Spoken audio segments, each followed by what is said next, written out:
श्रीमद् भागवतम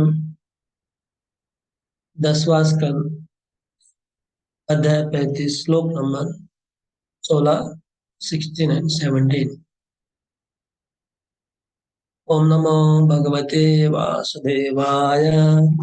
ओम नमो भगवते वासुदेवाय। ओम नमो भगवते वासुदेवाय। श्लोक नंबर 16। निज पदाब्ज दलेर्ध्वजवज्र नीरजाङ्कुश विचित्रललामे व्रजभुव शमयन् कुरतोदम् वश्मधूर्यगतिरीडितवेणु निजपदाब्ज दले ध्वजवज्र नीरजाङ्कुश विचित्रललामे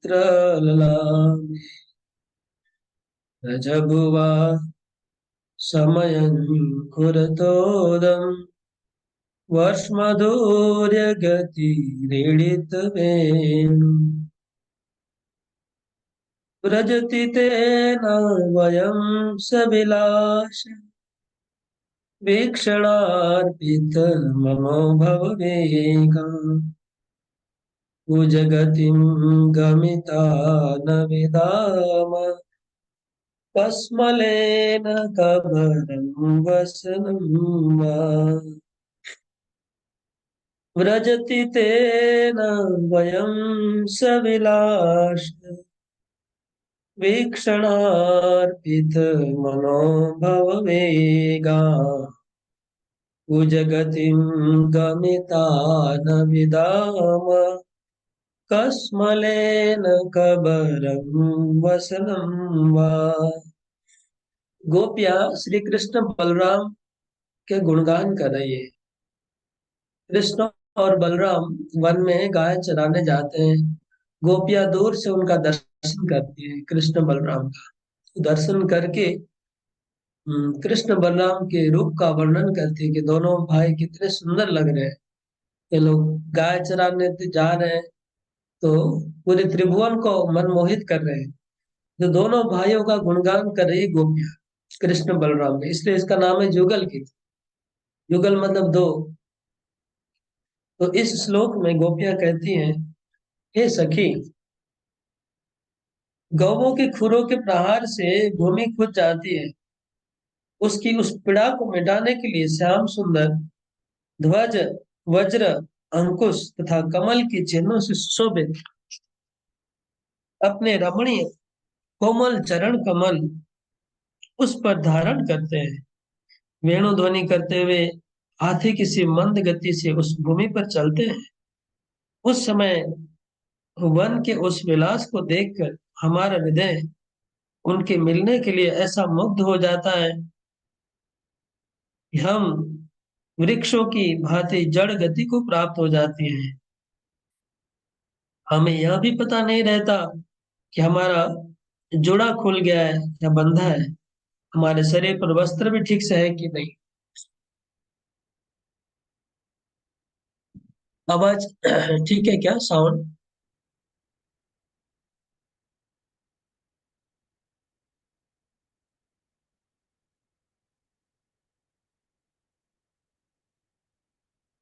साउंड ठीक है ना?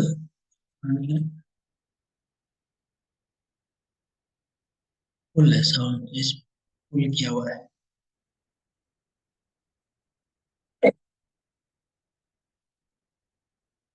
गोपियां बोल रही हैं कि श्री कृष्ण और बलराम जब गाय चराने जाते हैं,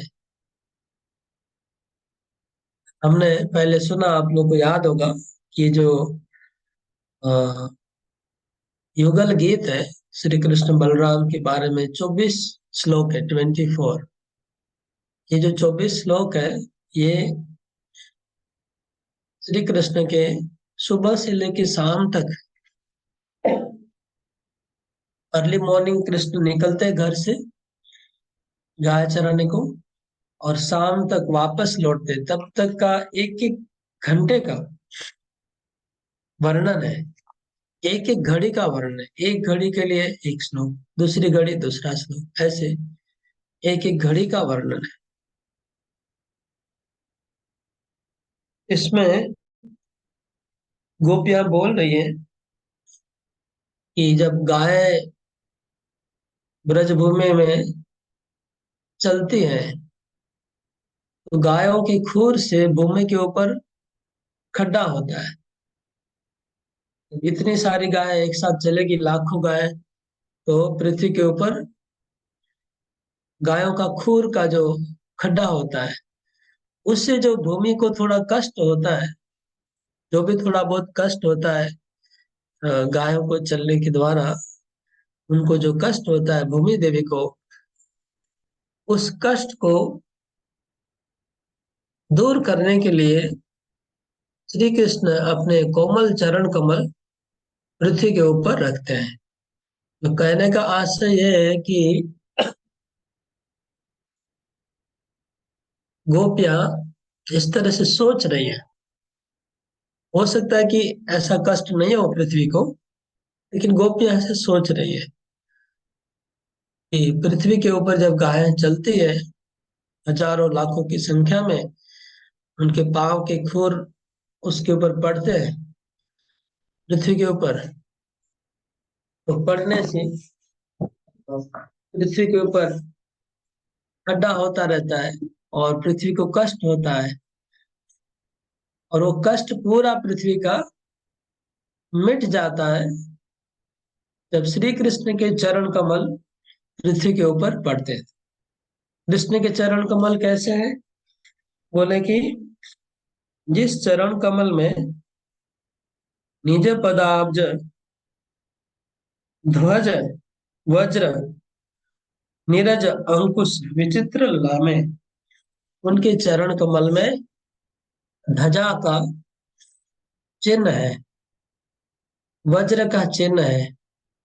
ध्वजा, वज्र, अंकुश और कमल, कृष्ण के चरणों में कमल का चिन्ह है, ध्वजा का चिन्ह है, अंकुश का चिन्ह है और वज्र का चिन्ह है। तो इन चिन्हों से अ, जो अलंकृत श्री कृष्ण के पाद पद्म है, चरण कमल है, बहुत सुंदर है, शीतल है। वो चरण कमल कृष्ण जब पृथ्वी के ऊपर रखते हैं तो पृथ्वी को इतना आनंद होता है कि गायों के चलने का जो दुख है वो मिट जाता है। तो यहाँ पर गोपियां ऐसा कल्पना कर रही है। हम्म, गोपियों की एक कल्पना है, उनकी एक कल्पना क्या है कि 9 लाख गाय, 9 लाख या जितनी भी गाय हो, संख्या समझ लीजिए नहीं है, जो भी 9 लाख या करोड़ों गाय हो, जितनी भी गाय है, सब गायों का पाव से रखने से जितना कष्ट होगा, केवल एक चरण कमल कृष्ण का पढ़ने से सारा दूर हो जाएगा। केवल एक चरण कमल कृष्ण का अगर उनके ऊपर आता है तो वो दूर हो जाएगा। मैं क्लास में हूँ ऑनलाइन, जूम में, तो अ, गोपियां यहाँ ऐसा क्यों बोल रही है? क्योंकि गोपियों को श्री कृष्ण के चरण कमल को, उनको इच्छा थी, पिछले श्लोकों में हम लोग ने पढ़ा, गोपियां खुद स्वयं प्रार्थना करती थी कि हे कृष्ण, आपके चरण कमल हमारे हृदय के ऊपर आप स्थापित करिए। ये गोपियों की इच्छा है। वही चरण कमल जब पृथ्वी के ऊपर पड़ते हैं तो गोपियों को पृथ्वी का सौभाग्य का, समझ लीजिए, ईर्षा बोलिए या सौभाग्य का वर्णन करें गोपियां कि पृथ्वी कितनी सौभाग्यवती है कि श्री कृष्ण के चरण उनके ऊपर, उनको छोड़ते ही नहीं है, हमेशा कृष्ण के चरण पृथ्वी के ऊपर पड़ते ही रहते हैं। तो कितने भाग्यवान पृथ्वी है। ये गोपियों का भाव है कि हम लोग जिन चरणों को अपने वक्षस्थल पे स्थापित करना चाहते हैं, वो चरण कमल अभी पृथ्वी को प्राप्त हो रहे हैं। और ये कि जैसे हमारे हृदय में जो पीड़ा है, हमारे हृदय में जो पीड़ा है, उस पीड़ा को मिटाने के लिए हम प्रार्थना करते हैं कृष्ण को, हे कृष्ण, हमारे हृदय में पीड़ा है, आप अपने चरण कमल रखने से हमारा हृदय की पीड़ा दूर हो जाएगी। इसी प्रकार पृथ्वी के जो पीड़ा है, गायों का चलने से उस पीड़ा को कृष्ण अपने चरण कमल रख के दूर कर रहे हैं। गोपियां यहाँ पर उस उदाहरण को यहाँ पर प्रस्तुत कर रहे हैं कि जिस प्रकार आप पृथ्वी के हृदय की पीड़ा को दूर कर रहे हैं, उसी प्रकार हमारे हृदय की पीड़ा को दूर करिए। ये उनका भाव है गोपियों का। तो गोपियां कह रही है कि कृष्ण बंसी बजाते बजाते पीड़ित वेणु, बंसी बजाते बजाते जब वन में चलते हैं गायों को चराते चराते, उनके ये मधुर सुंदर कोमल चरण कमल से पृथ्वी के पूरे दर्द को वो मिटा देते हैं। इतने सुंदर कोमल चरण कमल कृष्ण के पृथ्वी के ऊपर पड़ते हैं, तो पृथ्वी का दर्द पूरा दूर हो जाता है, क्योंकि भगवान के चरण कमल इतने कोमल है, इतने पवित्र है। और भगवान स्वयं स्वेच्छा से जब अपने चरण कमल रख रहे हैं पृथ्वी के ऊपर, तो पृथ्वी बहुत आनंदित होती है। कुंती महारानी भी अपनी प्रार्थना में कहती है, हे कृष्ण, जब आप पृथ्वी के ऊपर चरण कमल रखते हैं तो पृथ्वी आनंदित हो जाती है और चारों तरफ हरियाली छा जाती है। जैसे ही पृथ्वी पुलकित होती है, जैसे उनके पुलक हुआ आनंद से रोमांचित होती है पृथ्वी, और उनका रोमांच प्रकट करती है हरियाली के द्वारा। वृक्ष, पेड़ पौधे, नदियां, समुद्र सब आनंदित हो जाते हैं आपके चरण से। ऐसे कुंती महारानी भी कहती है। वही बात है, गोपियां कहती कि पृथ्वी आपका चरण कमल प्राप्त करके बहुत आनंदित हो रही है। उसी वही आप चलते चलते जब अपनी दृष्टि को चारों तरफ आप निक्षेप करते हैं और हमारी तरफ देखते हैं, तो हमारे हृदय में भी पीड़ा उत्पन्न होती है आपको मिलने की। और वो पीड़ा, इतनी पीड़ा होती है हम लोग को कृष्ण को मिलने की, कि हम आपको देखते देखते मोहित हो जाते हैं और हमारा शरीर जड़ जैसा हो जाता है। हम चेतन है लेकिन जड़ हो जाती है, हमारा शरीर जड़ बन जाता है। तो यहाँ पर गोपियां अपने दुर्भाग्य का वर्णन कर रही है और पृथ्वी का सौभाग्य का वर्णन कर रही है। पृथ्वी का सौभाग्य ये है कि उनके दुख को कृष्ण चरण कमल से मिटा रहे हैं। और गोपियां बोली हमारा दुर्भाग्य ये है कि हमारे आप हृदय की पीड़ा बढ़ा रहे हैं और हम लोग जड़ हो जा रहे हैं, हम लोग आपको मिल नहीं पा रहे हैं, हमारी पीड़ा और बढ़ रही है। इस तरह से गोपियां अपने दुख को और दुर्भाग्य को प्रकाश कर रही है। ये श्री कृष्ण के चरण कमल पृथ्वी के ऊपर पड़ते हैं, इसलिए वृंदावन में जो भूमि है श्री कृष्ण के चरण कमल की रज है, क्योंकि उसके ऊपर उनके चरण कमल पड़े हुए हैं ब्रज में। ब्रज भूमि जितने भी है, पूरी ब्रज भूमि कृष्ण के चरण कमल की धूलि से रंगी हुई है। ऐसा हमें जब हम धाम में जाते हैं, मायापुर वृंदावन, याद रखना चाहिए। ये जो धूलि है ये कृष्ण की चरण कमल की धूली है, उसको अपने शरीर पे लगाना चाहिए, उस धूली को लेपन करना चाहिए।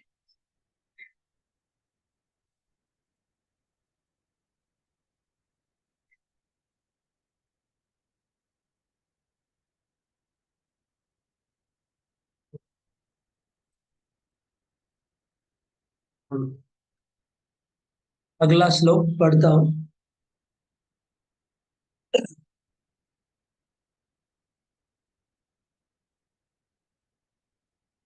मणिधर क्वचिदा गणयुंगा मालया दयित गंध तुलस्या प्रणयिनोऽनुचर स कदांसे रक्षिपन् भुजम् अगायत् यत्र वनितवेणुरव वञ्चितचित्ता कृष्णमन्वसत् कृष्णगृह्ण्या गुणगणार्णमनुगत्य हरिण्यो गोपिका इव विमुक्तगृहाशा निधर क्वचिदा गणयङ्गा मालयदयित गन्धतुलस्या। अरे सखी, श्री श्याम सुंदर गले में मणियों की माला धारण करते हैं। श्याम सुंदर गले में मणि की माला धारण करते हैं, और जब कभी गौओं की गणना करते हैं तो मणिमाला के द्वारा करते हैं। तुलसी की माला से विभूषित होकर चारों ओर गणना करते हुए किसी प्रिय सखा के गले में अपनी भुजा डालकर गान करने लगते हैं और वेणु बजाते हैं, तो कृष्ण मिक्सार की पत्नियां हिरण्यों का चित्त हरण हो जाता है। वे गुण सागर से श्याम सुंदर के पास हम गौ की भांति घर गृहस्थी की आशा छोड़कर आगे चली आती है। उन्हें एकटक देखते हुए चारों ओर से घेर कर खड़ी हो जाती है, वहां से फिर लौटने का नाम नहीं लेती है। यहाँ पर श्री कृष्ण गायों को गिनते हैं माला के द्वारा, ये बात है। श्री कृष्ण के पास एक मणि की माला है, उस मणि की माला से श्री कृष्ण गायों को गिनते हैं। वे कैसे गिनते हैं, मणियों की माला से गायों को कैसे गिनते हैं, इसका वर्णन हम लोग कमेंट्री में पढ़ेंगे। चक्रवर्ती ठाकुर बताएंगे। चक्रवर्ती ठाकुर बोल रहे हैं कि वेणुनाथ को सुनकर जैसे गोपियों को मोह होता है, इसी प्रकार मृगी गणों को भी मोह होता है। उसी का वर्णन एक गोपियां करती है। मणिधर, श्री कृष्ण ने गायों को गिनने के लिए मणि की माला हाथ में ले रखी है।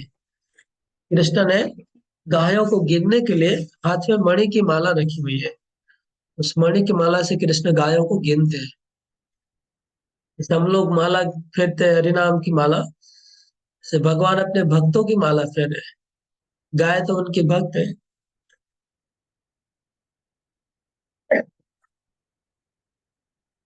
श्री कृष्ण गायों की अच्छा, शुक्ल, रक्त, श्याम और पीत, चार रंगों की गायों में प्रत्येक रंग के 25 से 100 रंग हो जाएंगे।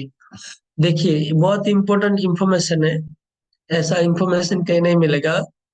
भगवान कृष्ण की गायों का पूरा वर्णन है, याद रखिएगा सब लोग। आप लोग याद रखिएगा, फिर अच्छा होगा, या काम में आएगा याद रखेंगे तो कृष्ण की गाय कितने प्रकार की है? मतलब 4 कलर की गाय है। शुक्ल मतलब सादा सफेद कलर की गाय है, सफेद गाय होती है, हम लोग देखे हैं। रक्त लाल रंग की गाय है, लाल भी होती है गाय। श्याम काले रंग की गाय होती है, और पीत पीले रंग की गाय। तो श्याम रंग की गाय, पीले रंग की गाय, सफेद रंग की गाय और लाल रंग की गाय। अब सफेद रंग की गाय 25 प्रकार की है। मतलब सफेद में भी थोड़ा लाइट है, थोड़ा डार्क है, क्रीम है, ऑफ वाइट है, ऐसे अलग अलग प्रकार का सफेद होता है। सफेद में भी थोड़ा धब्बा होगा, है ना। लाल धब्बा है, सफेद में काला धब्बा है, सफेद के ऊपर पीला धब्बा है। ऐसे मिक्स मिक्स करके 25 प्रकार के सफेद कलर की गाय, 25 प्रकार की। मतलब ये 100 ये प्रकार है। मतलब एक नहीं कि एक गाय खाली सफेद रंग की, ऐसा नहीं है। कैटेगरी है, सफेद रंग की कैटेगरी की गाय। तो 25 25 प्रकार के भेदों में 100 रंग की गाय हो गई। 100 अलग अलग कलर है गायों के। मतलब एक कलर की समझ लीजिए लाख गाय है, दूसरे कलर की लाख गाय है, तीसरे कलर की लाख, 1 लाख गाय, 1 लाख करके करके सब कलर की गाय अगर है तो समझ लीजिए ऐसी गाय है।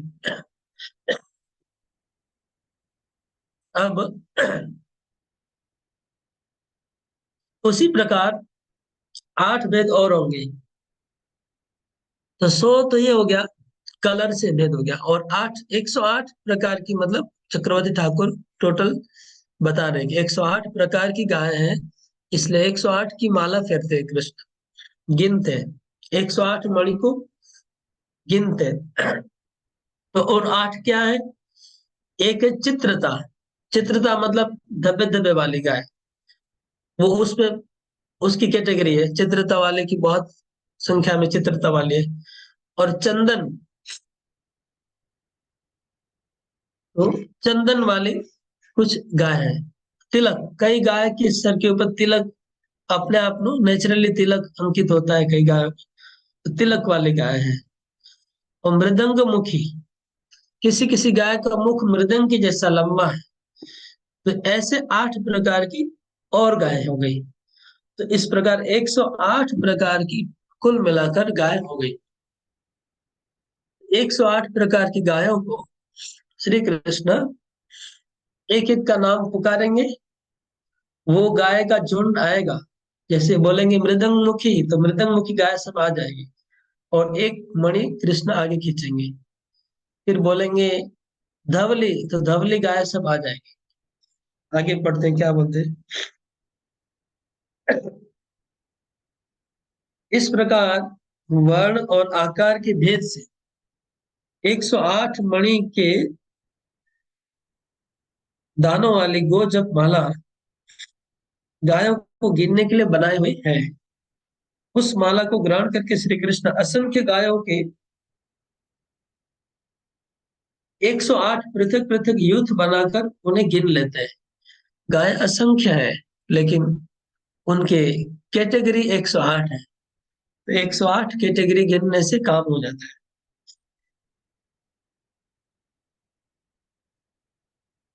जैसे धवली, धवली ऐसा पुकारने से धवली का ग्रुप आ जाता है। जब हंसी बोलेंगे तो हंसी का ग्रुप आ जाएगा, हंस कलच है। सफेद में देखिए 25 प्रकार की सफेद है ना, तो एक सफेद हो गया धवली, एक सफेद हो गया हंसी, हंस का कलर। और एक हो गया गंगा, गंगा का भी सफेद है। चंदनी, चंदन भी सफेद है। तो सफेद में भी गंगा, धवली, हंसी, हंस सफेद है, बगुला, अलग अलग अलग अलग सफेद रंग है। सबके हिसाब से एक एक नाम दिया हुआ है। तो धवली, चंदनी, गंगा और हंसी, ये नाम बोलते हैं कृष्ण।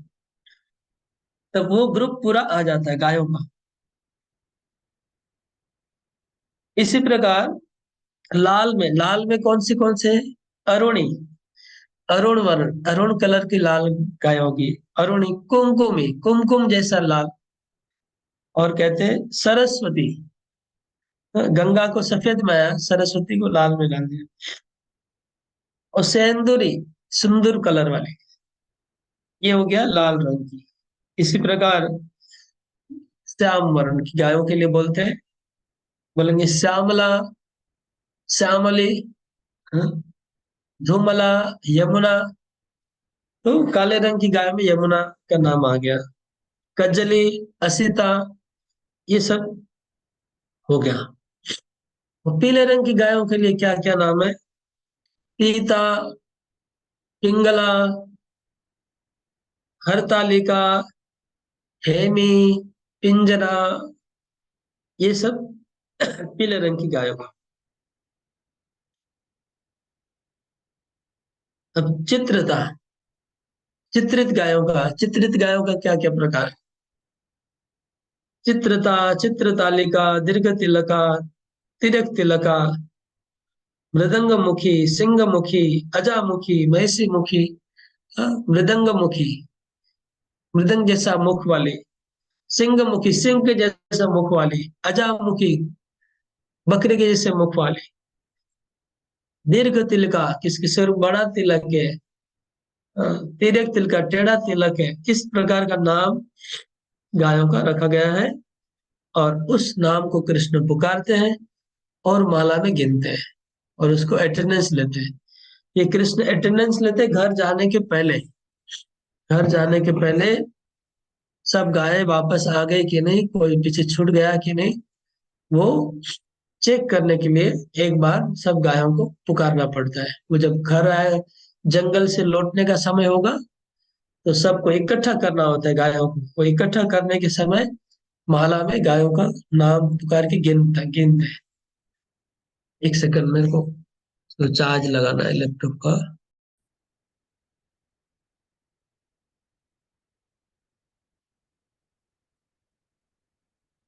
तो फिर आगे कहते हैं, जब गायों को बुलाया जाता है, वे अपना नाम सुनकर आ जाती है। अतः से वन से गोष्ठ लौटते समय कोई गाय खो न जाए, इस प्रकार एक एक मणि के दाने को घुमाते हुए गायों को कृष्ण गिनते हैं। वे अपनी प्यारी गंध वाली तुलसी की माला से सुशोभित होते हैं। अपने प्रिय अनुचर किसी सखा के कंधे के ऊपर भुजा को रखकर वे गायन करते हैं। उस समय उस गुंजित वेणु के रव से मृगीगण भी विमोहित चित्त होकर वहां निकट आ जाती है। ये हिरण्या कृष्णसार जाति के मृगों की गिरणियां हैं। यह तात्पर्य है, क्योंकि श्री कृष्ण गुण गुणों के समुद्र है, तो उनके गुणों का आस्वादन कर रही खड़ी रहती है, तो गृह की आशा को भी छोड़ देती है। हम गोपियां, हमारी दशा भी ऐसी हो रही है। गोपियां पहले श्लोक में ये बोले कि कृष्ण इस प्रकार गायों को गिनते हैं, और दूसरे श्लोक में बोल रही है कृष्ण उसके बाद गाते और वेणु बजाते हैं। तो वन की जो हिरण्या है, उनकी वेणु का श्रवण करके, वेणु का नाद सुन के हिरण्या आकर्षित होकर के आ जाती है, और कृष्ण को घेर के चारों तरफ हिरण्या खड़ी हो जाती है। कृष्ण बीच में जहाँ बंसी बजा रहे हैं, वट वृक्ष के नीचे, बंसी वट के नीचे, उनके चारों तरफ हिरण्या खड़ी हो गई है, और श्री कृष्ण का दर्शन, एक टक नजर से उनका दर्शन कर रही है। गोपिका एवं विमुक्त गृहासा, तो गोपियां इस तरह, गोपियां अपने घर बार को त्याग करके कृष्ण के पास जंगल में चली आती है, उसी प्रकार हिरण्या भी अपना सब कुछ भूल के कृष्ण के सामने खड़ी हो जाती है। ये गोपियां वर्णन कर रही है। हरे कृष्णा। तो आज यहाँ रखते हैं।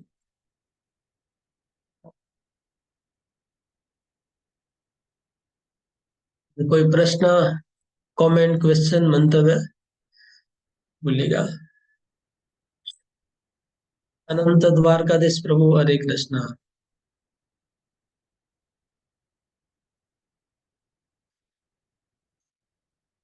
आप लोग म्यूट है, अनम्यूट नहीं कर पा रहे क्या?